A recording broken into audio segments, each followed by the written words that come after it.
Muito bem. Boa noite a todos.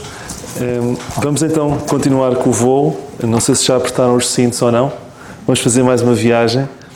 Desta vez vamos fazer uma viagem sobre... Entramos num livro de Êxodo e vamos ver do capítulo 1 ao capítulo 18. O livro de Gênesis falou-nos de 4 grandes eventos. A criação, a queda, o dilúvio e a rebelião.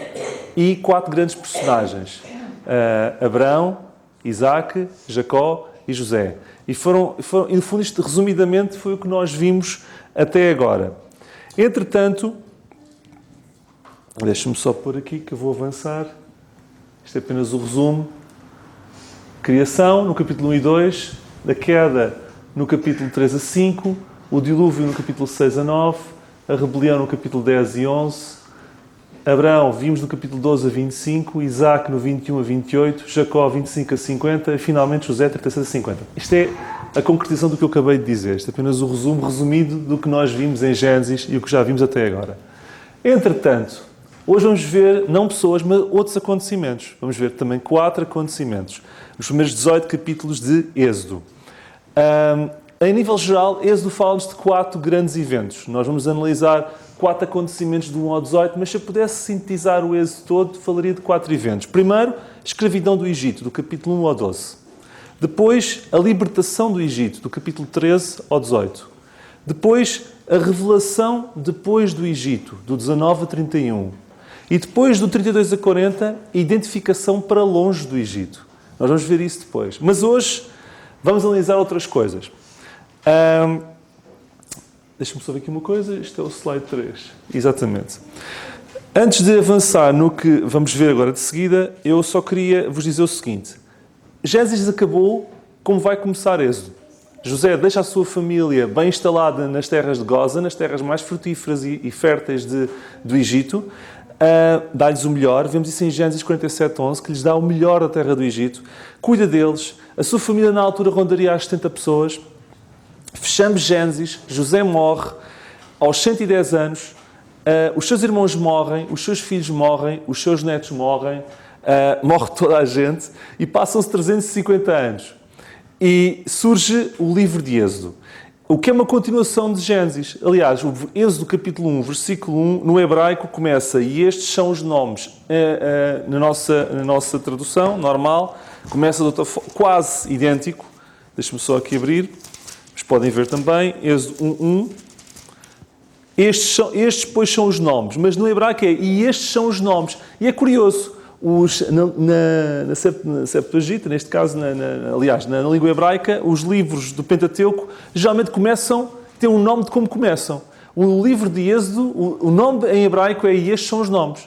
Então hoje iríamos estudar, se estivéssemos na altura, vamos estudar e estes são os nomes do capítulo 1 ao 18. Isto para vos dizer o quê? Êxodo é uma continuação de Gênesis. E vamos começar agora Êxodo, onde fechamos Gênesis. Instala-se aqui uma amnésia coletiva no Egito, porque a nova dinastia de faraós que aparece não reconhece José, não reconhece nada daquilo que José fez pelo Egito, porque a dinastia de faraós que existia no tempo de José era uma dinastia, segundo os entendidos, que era dos Ixos, que não era de egípcios totalmente de raça pura, era uma geração de faraós que derivava dos cananeus, e por isso é que permitiam a alguém como um cananeu pudesse ter um lugar de tão importância dentro do Egito, e não levaram ao mal dar a cananeus o melhor da terra. Se fosse a geração, por exemplo, agora, a dinastia de agora, isso era impossível. E ninguém se lembrava do que José tinha feito. Havia uma amnésia coletiva. Então entramos no capítulo 1, e vamos ver até ao 18, 4 grandes eventos. Vamos ver a escravidão no capítulo 1 a 2. Vamos ver a missão no capítulo 3 a 4. Vamos ver a punição no capítulo 5 a 11. E vamos ver a libertação no capítulo 12 a 18. Ok? É isto que nós vamos ver hoje. Vamos começar pela escravidão. Que horas são? Hoje José deu-me tempo, hein? Não preciso acelerar. Cada vez mais. Vocês querem que o voo seja cada vez mais lento. E estão-me a complicar a vida. Isto era para ser supersónico. Estou a brincar. Vamos ver então a escravidão. Ponto 1. 3 factos importantes. Em Êxodo 1 nós vemos 3 factos associados ao povo de Israel. Vemos no capítulo 1, versículo 7, o seguinte. 1:7. E os filhos de Israel frutificaram e aumentaram muito e multiplicaram-se e foram fortalecidos grandemente, de maneira que a terra se encheu deles. Crescimento populacional enorme. Eles passaram de 70, sabem para quantos? A análise que foi feita quando eles saíram do Egito, que deviam ser 600 mil homens aproximadamente, fazendo a extrapolação para mulheres e crianças, era provável que fosse entre 1,5 milhão e 2 milhões de pessoas. Imaginem, a Bíblia está-se a confirmar. Eles cresceram-se substancialmente, 70 para 2 milhões, aproximadamente. Mas esse crescimento populacional teve um preço. Quebra de popularidade. Eles cresceram a nível de população, mas perderam popularidade. Nós vemos isso no versículo 8 e 10, o seguinte. E levantou-se o novo rei sobre o Egito, que não conhecerá José, lá está a amnésia coletiva, o qual disse ao seu povo: eis que o povo dos filhos de Israel é muito e mais poderoso do que nós. Portanto, e depois mais uma vez ele explica: vamos fazer alguma coisa para que eles não se juntem com os nossos inimigos e tomem a nossa terra. Portanto, houve aqui uma quebra de popularidade devido ao medo que Faraó tinha que esse povo, que neste momento não era tão pouco como isso, se pudesse voltar contra os próprios egípcios. E havia um terceiro facto importante aqui, que levou à escravidão, que é o facto desta nova dinastia de faraós não gostar nada de se misturar, queria o conceito de raça pura e queria evitar ao máximo que houvesse um povo impuro, que eles consideravam o povo de Israel impuro, em tanta quantidade naquela terra que se pudesse misturar com o povo egípcio, quebrando aquela pureza de raça. Então eles queriam expulsar mesmo os judeus, ou os hebreus na altura, por isso mesmo também. Portanto, 3 factos importantes. Assim sendo, chegamos ao facto 2, entramos no campo da escravidão. Estes 3 problemas levaram Faraó a agir. E Faraó cumpriu a promessa de Gênesis 15:13, em que Deus diz a Abraão que o povo de Israel seria afligido durante 400 anos. E quando chegamos aqui, vemos isso mesmo. Se nós lemos do versículo 11 ao 14, há palavras que eu vou citar. Os afligiam, dureza, amargar a vida com dura servidão. Ou seja, nós vemos aqui dor, vemos aqui dureza, vemos aqui servidão. E foi isso a receita que Faraó teve para combater o povo de Israel. Ok? Sabem, quando há um nascimento de uma nação, quando há um nascimento, há dores de parto. E estava aqui o princípio de uma nação. É natural que houvessem dores. E estas foram as dores normais do nascimento de uma nação. Mas sabem o que eu leio no versículo 12? Eu peço desculpa que a Bíblia que eu trouxe hoje tem uma tradução ligeiramente diferente da que eu costumo trazer. E foi uma falha. E se for ligeiramente diferente, perdoem-me. No versículo 12 diz assim: mas quanto mais os afligiam, tanto mais se multiplicavam e tanto mais cresciam, de maneira que se enfadavam por causa dos filhos de Israel. É curioso. Quanto mais batiam neles, mais eles estavam a crescer. E com isto aprendemos aqui uma grande lição. Deus tinha um propósito. Deus queria que aquele povo crescesse e se multiplicasse. E não havia nada que pudesse impedir isso. Nem Faraó. Nem Faraó podia impedir que o propósito de Deus se concretizasse. Irmãos, Deus tem um propósito para cada um de nós. E se Deus quiser que uma coisa aconteça, nada se pode impor à vontade de Deus. Nem faraós, nem pragas, nem nada. O propósito de Deus sobrepõe-se à vontade humana. Então o Faraó queria-os atingir, queria-os abater, mas não é que quanto mais batiam neles, mais eles cresciam. E isso gerava uma confusão enorme em Faraó. O capítulo termina, o capítulo 1, com o ataque final de Faraó a querer destruir aquela geração de bebés no Egito de sexo masculino. Vemos aqui claramente a mão de Satanás por trás para tentar extinguir um povo, para que não nascesse dali o Messias. E começa aqui, ok? Entramos no capítulo 2 e vamos analisar um pouco a família de Moisés.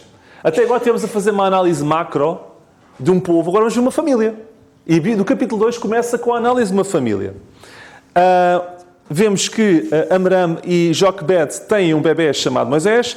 Este bebê foi escolhido por Deus para ser o responsável pela libertação do povo do Egito. Uma pequena nota. Sabem o que é que escreveu Êxodo? Foi Moisés. Sabem o que é que Moisés diz dele próprio? Isto é curioso. E a mulher concebeu à luz e deu um filho, vendo ele que era formoso. O Moisés, picha um pouco mais modesto. O Moisés está a dizer que era giro. Vocês já repararam? Então é verdade, está aqui. Foi Moisés que escreveu. Dizem que eu era assim um bebê muito formoso. Mas pronto, ele era o mais manso. Se calhar a nível de modéstia. Estou a brincar. Mas está aqui. E foi ele que escreveu isto. Portanto, ele no fundo disse aquilo que lhe diziam, que ele não sabia o que era, não é? Isto é um bocadinho agora para vocês aliviar um bocadinho mais. Então, não podendo esconder mais, Joquebede coloca Moisés numa cesta de juncos, porque sabia que aquele bebê, ainda para mais sendo formoso, seria um alvo a abater do próprio faraó. E coloca numa cesta de juncos e entregou a Deus. Em Hebreus 11, 23, nós lemos o seguinte: pela fé, Moisés, sendo nascido, foi escondido 3 meses por seus pais, porque viram que era um menino formoso. Lá está, um menino formoso. E não temeram o mandamento do rei. Eu gosto da parte final deste versículo. Aqueles pais foram especiais porque viviam sem medo. No mundo e num contexto de medo, aqueles pais foram especiais porque agiam sem medo. Eles não tinham medo de faraó. Sabem, Moisés foi o que foi porque foi educado por pais sem medo. E a questão é, nós como pais, a melhor coisa que podemos dar aos nossos filhos não são prendas, não são viagens, não são carros, não são casas, não são carreiras, não são nada. Sabe que a gente pode dar de melhor aos nossos filhos? É uma vida de fé sem medo. Porque isso gerou em Moisés a estirpe de homem que ele se tornou mais tarde. Porque tinha pais nos quais ele via o exemplo. Porque aquilo não foi um momento só. Amram e Joquebede viviam sem medo, mas com fé em Deus. E Moisés via isso. E Moisés transformou-se por isso. Isto é muito importante, a família de Moisés. Vemos depois do versículo 5 a 9 do capítulo 2 que a filha de Faraó vê o cesto ao longe. Miriam andava sempre ali à toca, ver se alguém via o cesto. E quando a filha de Faraó vê que é um bebê formoso, lá está, fica encantada com o bebê e imediatamente Miriam entra em cena e diz assim: eu conheço alguém que pode cuidar do bebê, a mãe. E não é que a mãe é recompensada, a sua fé sem medo, por ficar com o próprio filho e cuidar dele até mais tarde? Resumindo, nós quando agimos com fé, sem medo, Deus recompensa-nos mais tarde. Joquebede faz lembrar, numa escala mais pequena, Abraão, quando entregou o seu filho. Abraão, quando entregou o seu filho, foi sem medo. Confiou em Deus. Esteve disposto a perdê-lo, mas depois ganhou. Joquebede esteve disposto a entregar o seu filho e depois recebeu de volta. Estão a ver a recompensa que é quando nós estamos dispostos a entregar para depois Deus nos dar mais tarde? Isto é muito importante. Mas como eu não posso ir muito a fundo nisto, vai ter que ser um voo supersónico. Ponto...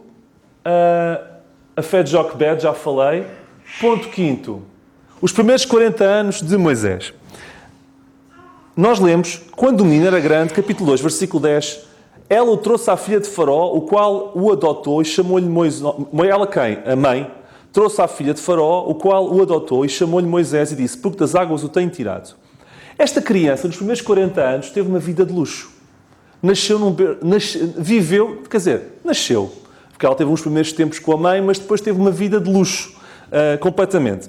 Ele foi instruído, segundo nós lemos em Atos 7:22. Isto é bom, porque a Bíblia explica-se ela própria em passagens muitas vezes dispares. E Atos ajuda-nos muito a perceber esta passagem. Atos 7:22 diz-nos que Moisés foi instruído em toda a ciência dos egípcios. Na altura, o Harvard do sítio era o Templo do Sol. O Templo do Sol era a universidade máxima da altura. Eu não tenho dúvidas que o Moisés frequentou aquele Templo do Sol, onde se aprendia de tudo. Era o sítio onde havia o maior conhecimento na época. Portanto, ele aprendeu toda a ciência dos egípcios e era poderoso em palavras e obras, em suas palavras e obras. Segundo Joséfo, Moisés foi responsável por incursões militares na Etiópia. E foi um brilhante militar. Além disso, Joséfo também nos diz que aquele faraó em causa não tinha filhos rapazes, só tinha raparigas. E, portanto, segundo esse historiador, que tem muita credibilidade, Moisés, apesar de não ser o filho direto, seria o próximo sucessor. Portanto, isso dá para entender o que é que ele teve que abdicar. Ok? Ponto 6. Até que ele tem que fazer uma escolha. E nós lemos em Hebreus 11, 24 e 25, lá está, uma passagem paralela, e eu cito: pela fé, Moisés, sendo já grande, recusou ser chamado filho da filha de Faraó. Eu acho piada, sendo já grande, tinha 40 anos, eu já sou grande, tenho 43, mas a questão é, o grande não deriva da idade. O grande deriva das escolhas que se faz com a idade. Ele foi grande porque recusou. Sendo já grande, recusou. A nossa idade deriva da nossa maturidade das nossas decisões. David, quando matou Golias, era grande e era pequeno. E temos pessoas com 60 anos que continuam a ser pequenas porque tomam mais decisões. As nossas decisões é que mostram realmente a nossa idade. Ok? E Moisés, sendo já grande, Recusou. Ele, por ser grande, é que recusou. Isto não tem nada a ver com a idade, irmãos, nada. Então toma uma decisão. Ele assumiu ser quem de facto era. Ele era judeu e assumiu ser judeu. Eu pergunto, nós hoje somos crentes e assumimos lá fora o que nós somos? Ou temos vergonha de assumir o que nós somos? É porque Moisés não ficou a perder em ter assumido o que era. Aparentemente a curto prazo ficou, mas nós muitas vezes vivemos na nossa vida com vergonha de assumirmos o que nós somos.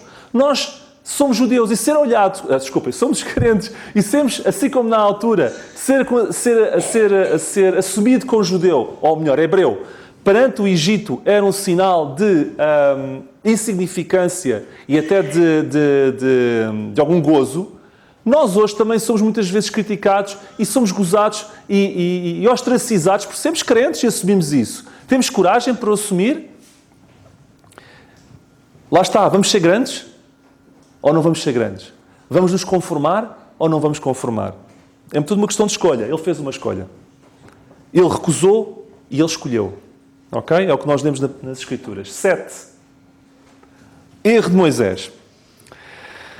Portanto, Moisés decide, quando vê um egípcio a maltratar um israelita, no versículo 11 e 12, o que é que Moisés fez? Nós vemos que ele interviu e matou o egípcio. Ele olhou para a esquerda, olhou para a direita, mas esqueceu-se de olhar para cima, que é o nosso mal muitas vezes. Nós volta e meia olhamos para a esquerda, olhamos para a direita, mas se olharmos mais vezes para cima, vamos ter a força que pode nos faltar para fazer o que está certo. Ele não olhou para cima, só olhou para a esquerda e só olhou para a direita.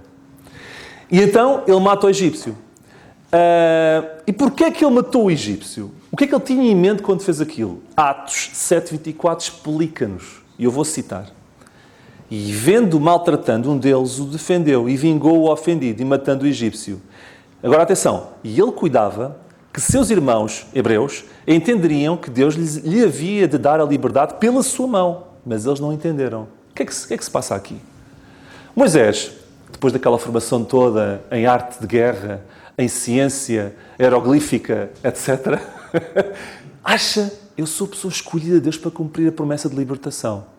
E foi na sua força, eu vou decidir, é agora, nem é tarde nem é cedo, tá? Eu vou começar já a fazer o meu trabalho. E quis na sua força, está aqui, ele pensou que daria a liberdade pela sua mão. Ele foi confiado na sua força a começar o processo de libertação a partir daquele momento. E porque ele também achava que eles o iriam entender. O problema é que não só não conseguiu vingar com a sua força, como os hebreus não entenderam. Rejeitaram-no. Por isso é que no dia a seguir, quando outros hebreus o veem, dizem assim, calma, estás-me a dar tu lições e tu onde estiveste a matar um egípcio? Hebreu. Ou seja, Moisés percebeu, calma, eu precipitei-me, eu errei. Isto não vai ser pela minha força e pelos vistos eles não me vão entender. Além de correr o risco de ser morto pelo faraó e ter que fugir para o deserto de Midian. Mas percebem a questão? Moisés antecipou-se no tempo.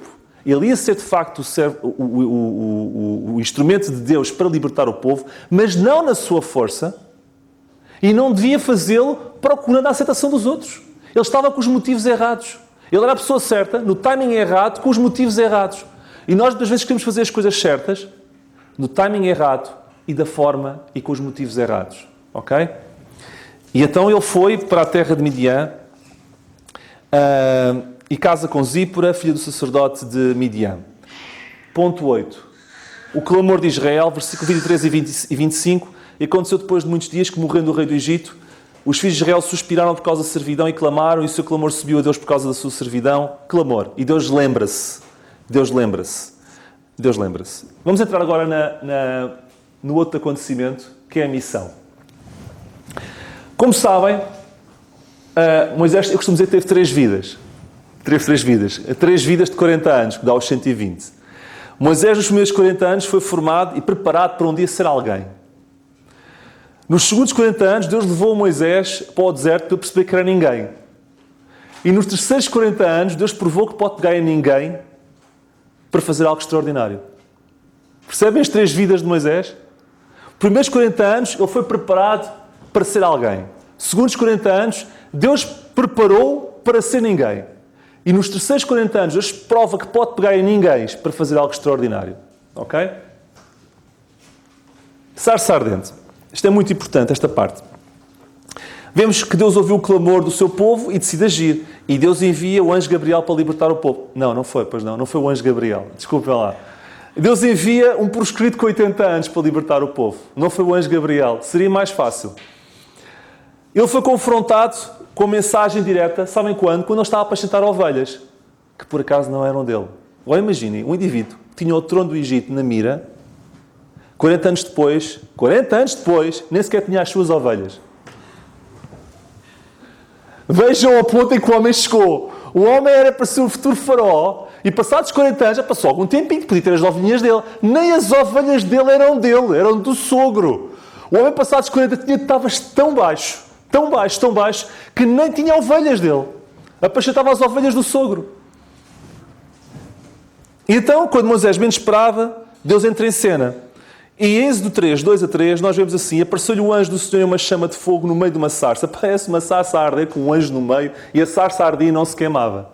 E então, Moisés diz, agora me virarei para lá e verei esta grande visão, porque a sarça não se queima. Moisés tinha experiência de ver sarças a arder. Aquilo volta e meia devia ser normal. Um raio, um trovão, aquilo pegava fogo. O problema é que aquilo não se acabava de se queimar. Estava sempre a arder. E viu um anjo ali no meio. Ele vira-se para ver. Então eu queria falar-vos sobre os espinhos. Vamos ver vários pontos da sarça. Começamos pelos espinhos. A sarça é composta por espinhos. Aquela sarça no original não era uma sarça normal, é uma sarça composta por espinhos. Eu estou-vos a dizer isto porque no original, no hebraico, é o que está a apontar. Então, espinhos. Espinhos nasceram, sabem como? Como um ato da maldição de Deus sobre o pecado. Foram produzidos em Gênesis 3, 17 e 18. Espinhos e carnes a terra produzirá porque é maldita. Devido ao pecado, Deus amaldiçoou a própria terra e produziu espinhos. E vemos aqui algo que é maldito, os espinhos, a arder permanentemente. Não se esqueçam disso. Sai mais tarde que o Senhor Jesus Cristo, quando esteve a quase ir à cruz, recebeu uma coroa de espinhos. O símbolo da maldição que era caída sobre nós, caiu sobre ele. Maldição sobre ele. E quando ele estava na cruz, ele estava-se a fazer maldito por nós. É como se o fogo que devia cair sobre nós, caísse sobre ele. E ninguém o consumiu, Deus, porque ninguém o tirou-lhe a vida. Foi ele que deu a sua vida. O Senhor Jesus foi uma verdadeira sarça ardente que relevou sobre ele a maldição, espinhos, mas ninguém o consumiu. Foi ele que desistiu, deu a sua vida. É só um pequeno paralelo. No fundo, esta sarça ardente é um símbolo da cruz. Eu olho para isto e percebo a cruz. A maldição que devia cair sobre nós, caiu sobre o Senhor. E vemos isto claramente no espinho, que é um símbolo da maldição. Isto foi um parênteses que eu não queria deixar de falar. Então, vendo que o Senhor, que se virava para ver, versículo 4-6, bradou Deus a ele no meio da sarça e disse, Moisés, Moisés, e respondeu, eis-me aqui. Ponto 2, quando Deus fala, Deus só fala porque ele se vira. Nós vemos aqui, e vendo o Senhor que se virava, bradou Deus. Irmãos, muitas vezes Deus não fala porque a gente não lhe dá atenção. Se Moisés tivesse vindo a sarça curiosa, parece que está ali um anjo, aquilo não se queima, aquilo é perigoso, vou voltar para casa. Ovelhinhas, vamos. Moisés não. Moisés virou-se e quis ver. E porque teve curiosidade em ver, Deus falou-lhe. Nós muitas vezes não temos e não ouvimos mais de Deus porque não nos aproximamos dele. Não temos a curiosidade para chegar perto dele. Atração. A sarça não era o objetivo da coisa. A sarça foi o meio que Deus escolheu. O objetivo, e aquilo que é importante vai acontecer a seguir. E Deus, às vezes, pega em coisas que não são nada de especial, pegam em sarças para nos explicar coisas fantásticas. Ok? E vamos ver o quê? O chamamento. As primeiras palavras de Deus foram Moisés, Moisés. Eu acho piada. Porque Deus tem o hábito de chamar as pessoas por 2 vezes o nome. Abraão, Abraão. Samuel, Samuel. Saulo, Saulo. Marta, Marta. Moisés, Moisés. Não é? Porquê 2 vezes? Sabe que isto tem pano para mangas. Eu já pensei o que poderia ser, não sei. Eu não consigo entrar na mente de Deus. Os pensamentos de Deus estão ali, o meu está aqui. Mas é curioso. Deus quando chama 2 vezes o nome. Okay. Quando chamam 2 vezes lá em casa é porque é mau sinal. Oh, Manel Jaquim! Ui, pronto. Deus não. Deus chama 2 vezes o mesmo nome, mas não é necessariamente mau. Mas é um hábito. Não sei se já repararam. Marta, Marta, Abraão, Abraão, Samuel, Samuel, Moisés, Moisés. Eu não queria deixar de passar porque eu acho curioso reter este facto. Então diz, não te chegues. separação. Não te chegues, distância. E diz, tira os sapatos, humildade. O que é que Moisés faz? Além disso, ele baixa-se e cobre o rosto. Sabem que na glória nós vemos que os querubins que estão perante Deus, com as suas asas tapam os seus rostos, como sinal de reconhecimento da glória de Deus. E Moisés, no fundo, faz a mesma coisa. Ele, perante a proximidade de Deus, cobre-se, fica completamente coberto. E quando é estabelecida a separação entre Deus e homem, Deus fala. E Deus diz assim, no versículo 7 a 10, tenho visto atentamente a aflição do meu povo que está no Egito e tenho ouvido o seu clamor, porque conheci as suas dores, portanto desci para livrá-lo. Ou seja, irmãos, isto é por fases. Primeiro Moisés virou-se. Não ficou a olhar de longe, ele virou-se, foi procurar. E porque foi procurar, Deus falou-lhe. Quando chegou perto de Deus, teve a postura certa, de temor, de reconhecimento, de separação. Então Deus comunica-lhe. Estão a ver as fases e que isto está a acontecer? Deus não gritou ao longe quando o viu na sarça, Moisés, anda cá, tenho aqui a mensagem para ti. Não. Deus está à espera que nós também demos passos. Não pensei que Deus vai vos mostrar, seja o que for, se nós também não demos passos para Ele. Isto foi progressivo. E quanto mais Deus via a atitude certa de Moisés, Deus correspondia com a mensagem mais direta. Moisés vira-se, eu falo. Moisés tem a postura certa perante mim, eu revelo-me. Estão a ver os passos?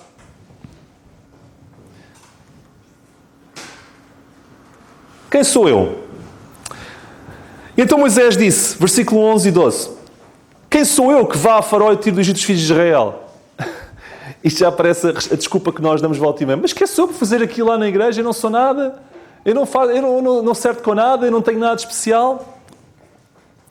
Sabem que ele, 40 anos antes, tinha tido o discurso.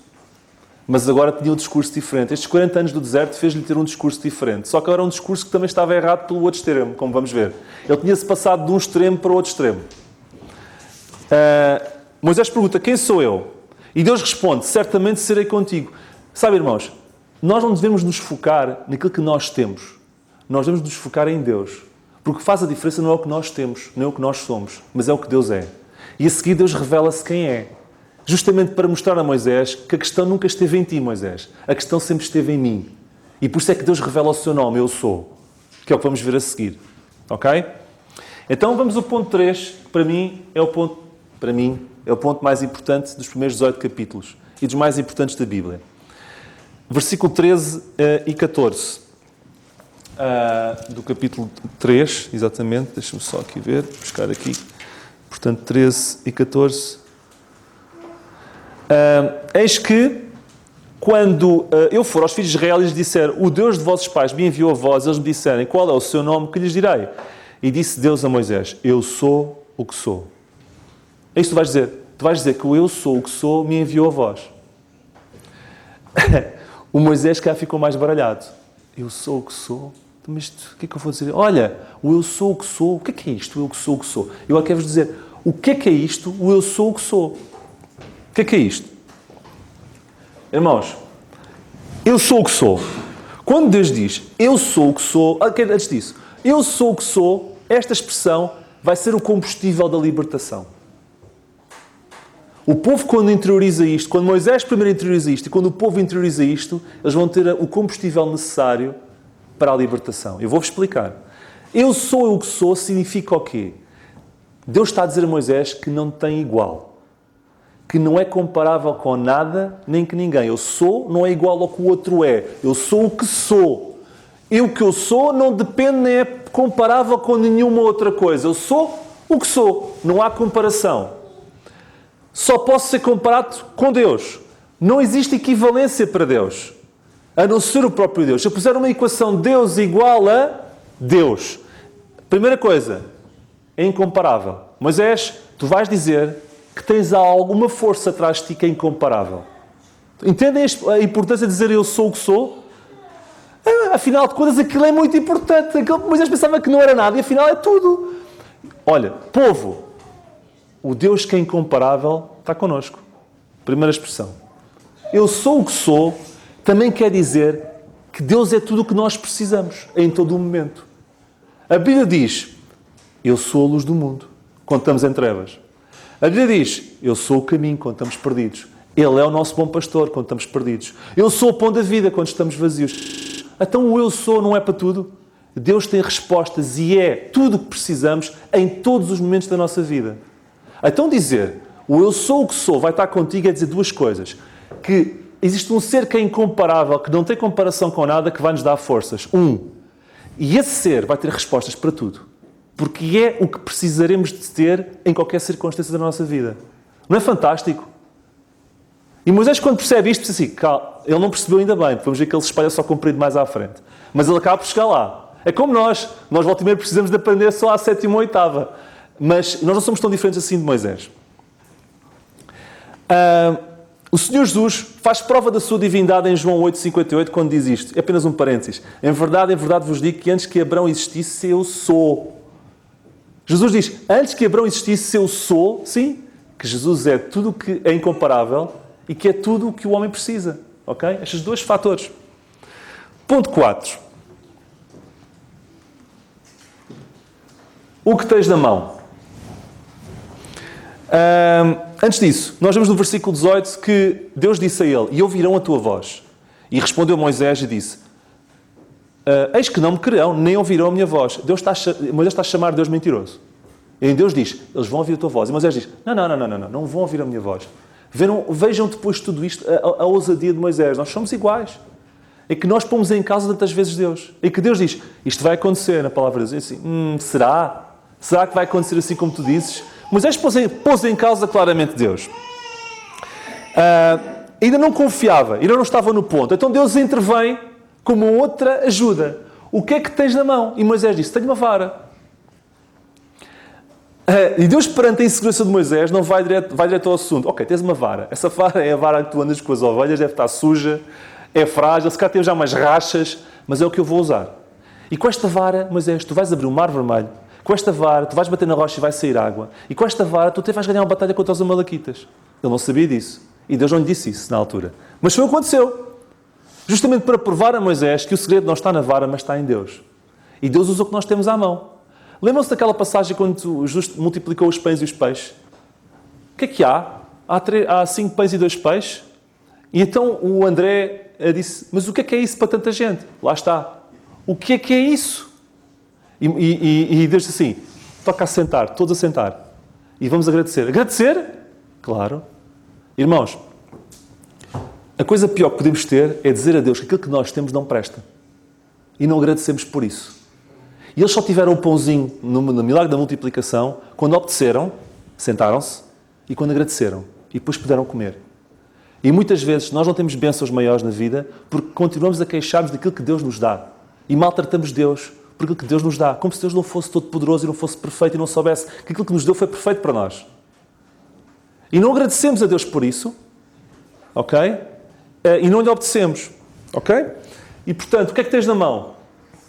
Isto é muito importante. O que é que tens na mão? Sabem que Deus não usou Moisés quando Moisés estava quase a ter o cetro na mão. Deus usou Moisés quando Moisés andava com uma vara na mão. Isto quer dizer muito. Ok? Isto quer dizer muito. Deus não usou os capacitados ou os que se julgam alguma coisa, mas os fracos. E aqueles que reconhecem e aqueles que duvidam deles próprios. Temos aqui um homem que duvidava dele próprio, que chamava Deus mentiroso. Nós somos... Agora diga uma coisa. Olhamos sempre para a Bíblia e dizemos, eles são campeões. Estamos a ver aqui um homem na sua extrema fraqueza e Deus a usar. Qual é a nossa desculpa agora? Vou virar a mesa ao contrário. Deus não me usa porque eles são melhores que eu. Então quando vemos alguém a fazer isto, qual é a nossa desculpa agora? Agora está bem, Então, sim, está bem, pronto. É verdade. Nós somos iguais a Ele. E Deus, porque o segredo não está na nossa vara, o segredo está no Deus, eu sou. Isto é muito importante. Eu sou. Depois, eu tenho que dizer isto. A parte da cobra é muito gira. Deus diz, manda a cobra ao chão e a vara ao chão transforma-se numa cobra e depois, agora pega na cobra outra vez e transforma-se em vara. Eu não posso perder muito tempo, senão daqui a pouco eu não saio daqui.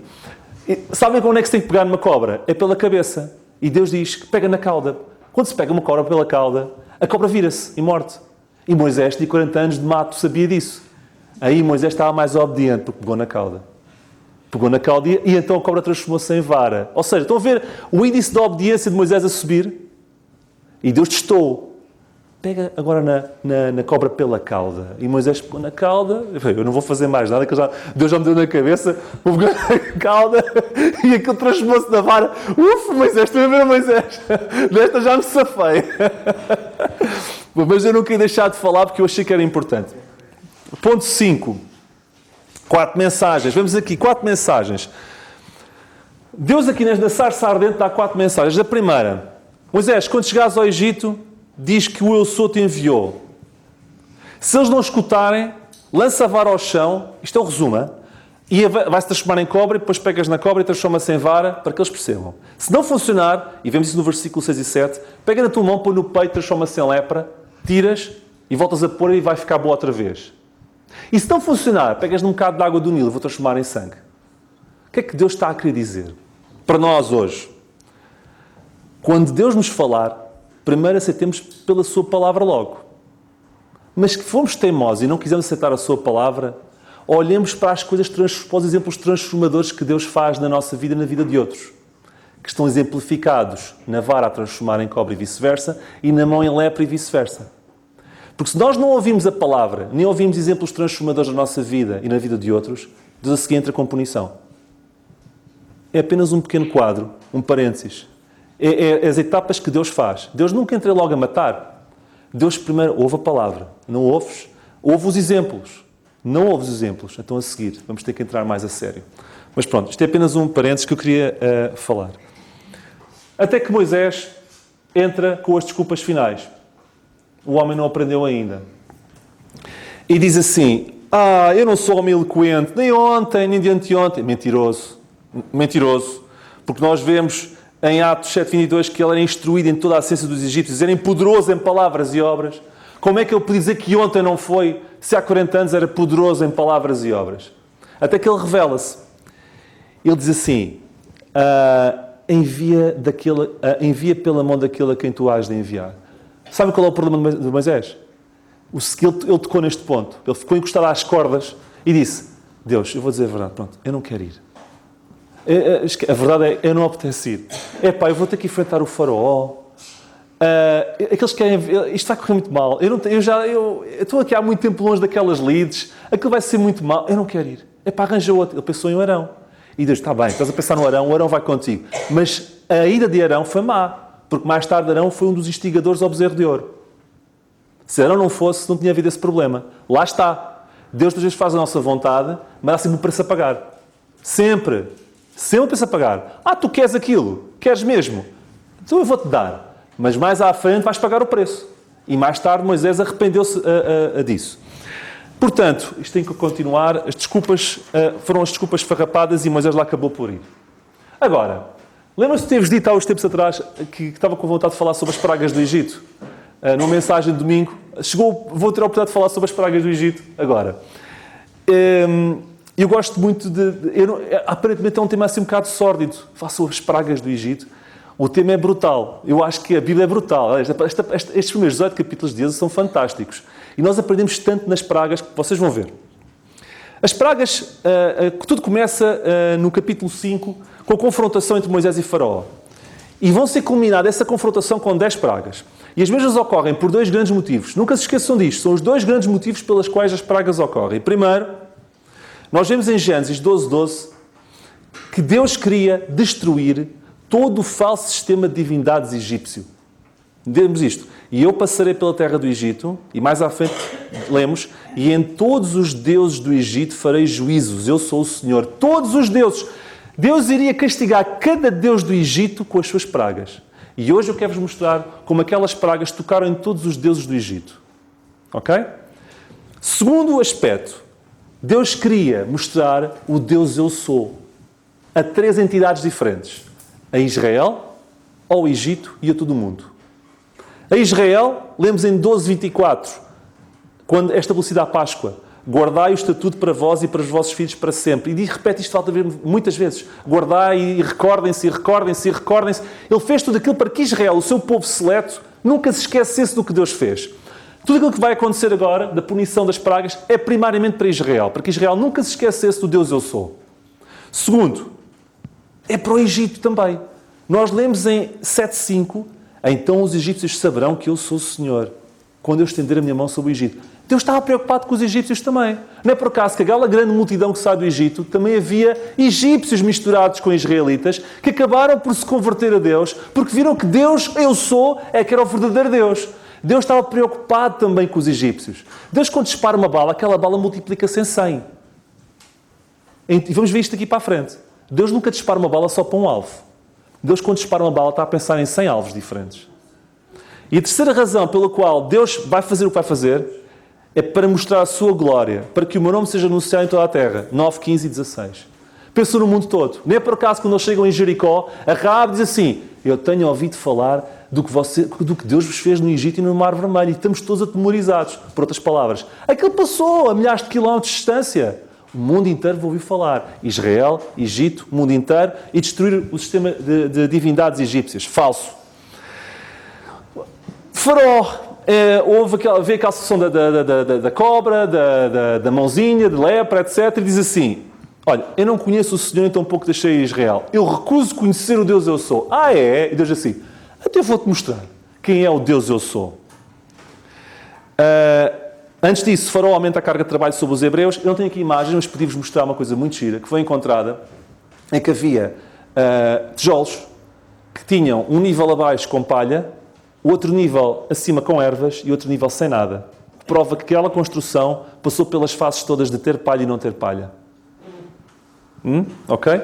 E, portanto, Moisés aumenta a carga de trabalho, pedindo aos hebreus para trabalhar sem a palha e procurarem a eles. E eles ficaram todos revoltados. Lá está, muitas vezes Deus, e vamos ver isso aqui um bocadinho quando foi o Mar Vermelho, parece que encurrala antes de dar a solução. Parece que faz piorar antes de ficar bastante melhor.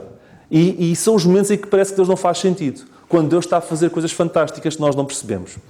Então, as pragas vão começar a ocorrer. Vamos ver a primeira praga. E cada praga, eu vou mostrar-vos aqui algumas divindades egípcias falsas, justamente para vos mostrar como isto tocou em todos os deuses do Egito. Ok? Águas dos Nilo se transformam em sangue. O Nilo, só no Nilo, haviam 3 divindades associadas ao Nilo. Khnum, Hapi e Osíris. Khnum era o protetor do Nilo. Hapi era também alguém relacionado com a riqueza que o Nilo podia produzir. E Osíris, que era o grande, falso, pequenino e ridículo deus do Egito, dizia-se que nas suas veias corria o próprio Nilo. Muito bem, então quando Deus faz aquela praga sobre o Nilo, está a pôr em xeque estes 3 que estão aqui. Knockout 1. Então Deus continua. Praga 2. Qual foi a praga 2? O Egito é invadido por rãs. Há uma deusa com uma cara de rã, que é Heket. Olha aqui. A falsa deusa da fertilidade. O que é que Deus faz? Knockout Heket. Também não vales nada. Eu estou a avançar. Mas estão a ver isto? Isto é carochinha. Vocês podem consultar. Praga 3. Piolhos. Um falso deus chamado Geb, que era o deus do pó e da terra. E os piolhos nasceram do pó da terra. Geb, corta-se-lhe a cabeça. Não vales nada. O Deus eu sou é que é. Praga número 4. Kepri.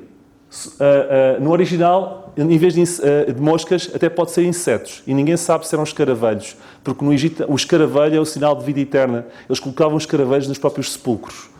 E não é que por acaso que há um falso deus com cara de escaravelho, que é o Kepri. E quando Deus manda aos insetos, está a dizer ao Kepri: tu estás com a cabeça fora do sítio também. Outro deus, knockout. Mais. Olha só, vocês estão a perceber a importância disto? Deus disse que ia destruir todas as divindades egípcias. E cada praga é para atacar as divindades certas. Não é fantástico isto? O Egito é afetado por uma peste que afeta o gado. Há 2 ídolos falsos sobre a lidade com o gado. Eu quero que vocês percebam uma coisa. Tudo tem a ver com o Nilo e gado era o mais importante, porque era a subsistência. Não é por acaso que para o Nilo havia 3 e para o gado pelo menos 2. Mas sobretudo o Apis. Sabem o que é isto? Era o deus Apis. Bezerro de ouro. Lembram-se? Mais tarde o povo de Israel faz isto. Porque o Egito não saiu do povo. E mais tarde o Deus que fazem é em honra do Deus Apis. O bezerro que foi feito ao pé do Monte Sinai era uma cópia disto. Porque este é o chamado Deus Apis. E quando lhe dá a peste que afeta o gado, está a dizer o Apis e o Hathor, que tem o mesmo símbolo também que estes chifres e este símbolo, que era outro deus associado ao gado, mas sobretudo o Apis, está a dizer, então, vocês que são os deuses do gado não conseguem controlar a coisa? Então Faraó, como é que é? Mais. Praga de úlceras. Onde é que está a Ísis, a deusa da medicina? Oh Ísis, as úlceras no gado e nas pessoas, o que é que tu fazes, Ísis? Onde é que tu estás? Olha, Ísis, é como dizia o Elias, se cá está a dormir, quando estava lá no monte com os de Baal. Falem mais alto, gritem mais, vê se ele está, vê se o acordam. Pá, desculpa lá, mas temos que usar mesmo com eles. Depois, fogo e saraiva. Então não há cá uma Nut, que é a deusa dos céus? Então ela dos céus não foi capaz de controlar o que caía dos céus, que era a saraiva e o fogo?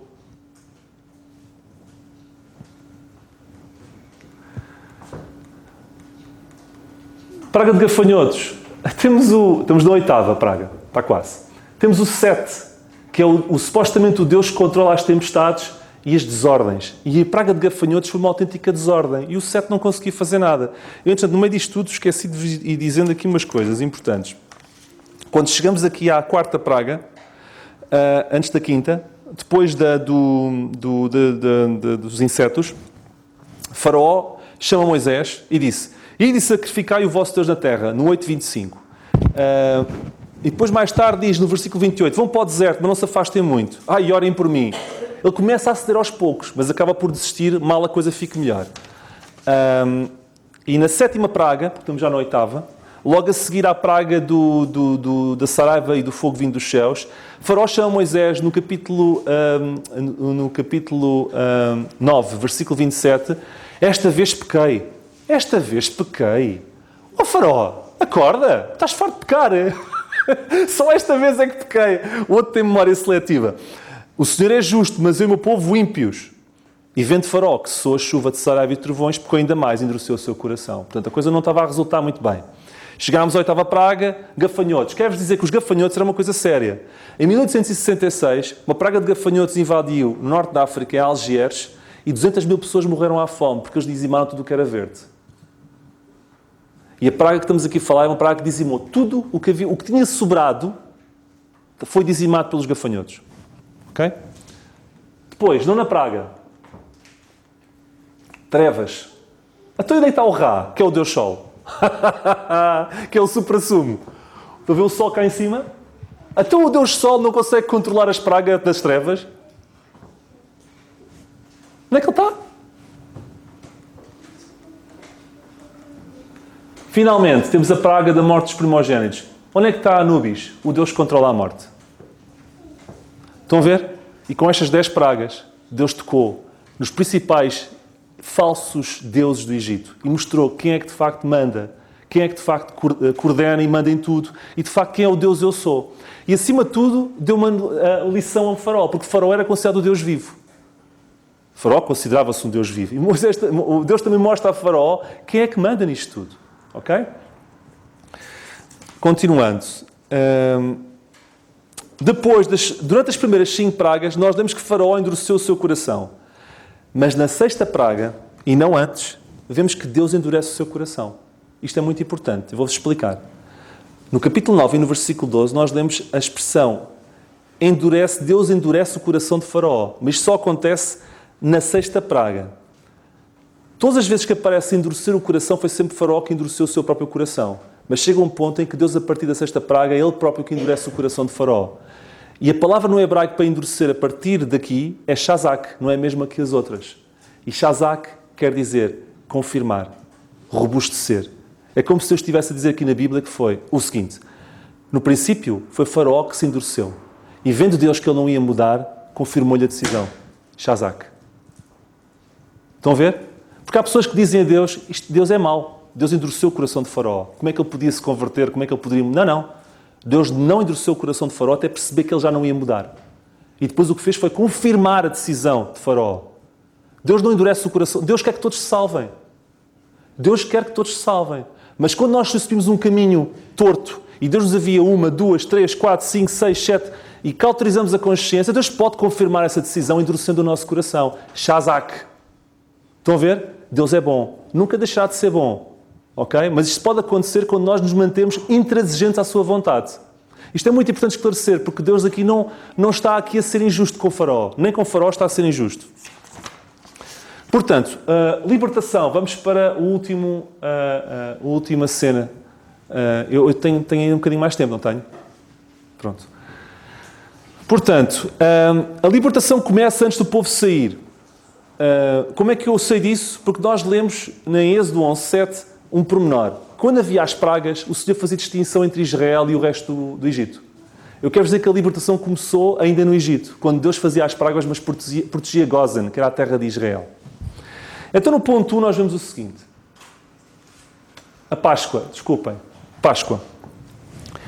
A libertação começa verdadeiramente no Egito, na Páscoa, porque a libertação da 10ª praga foi um ato também de libertação. Quando eles tinham que sacrificar um cordeiro, e esse cordeiro, o sangue desse cordeiro pintar as ombreiras da casa, da porta da casa onde eles estavam, e vendo o anjo da morte, esse sangue não entrava para matar as pessoas que lá estavam dentro.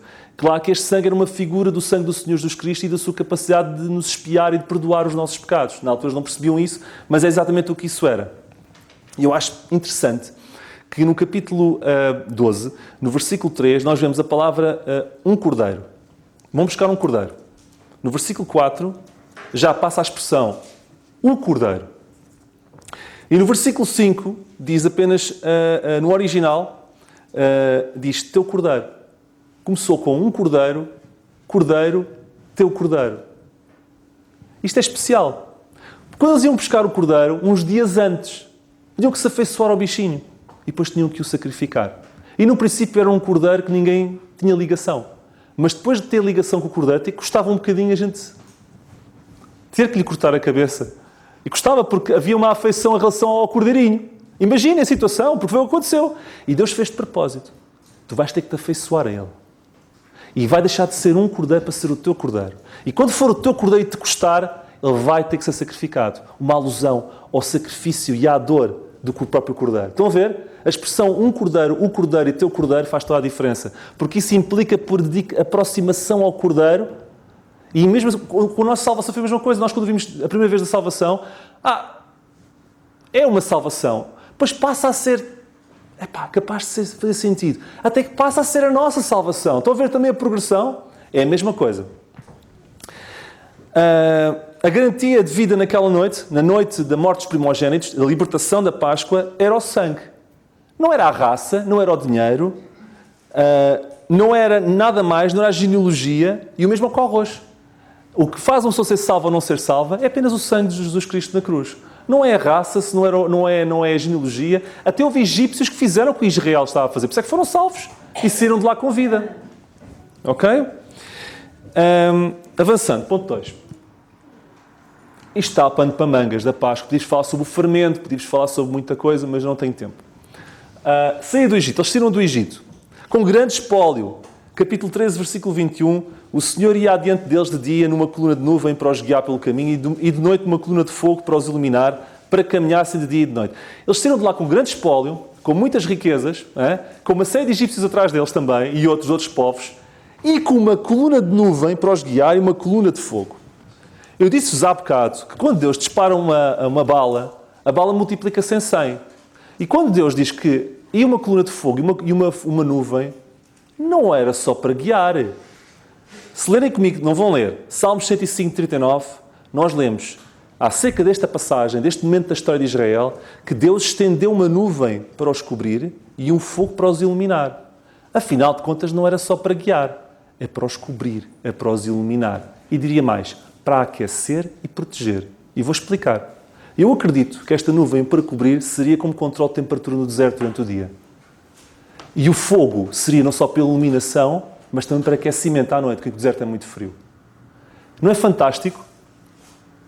Deus preocupou-se com todos os detalhes. A nuvem não era só para guiar, porque vemos no Salmo que a nuvem se estendia sobre eles para os cobrir.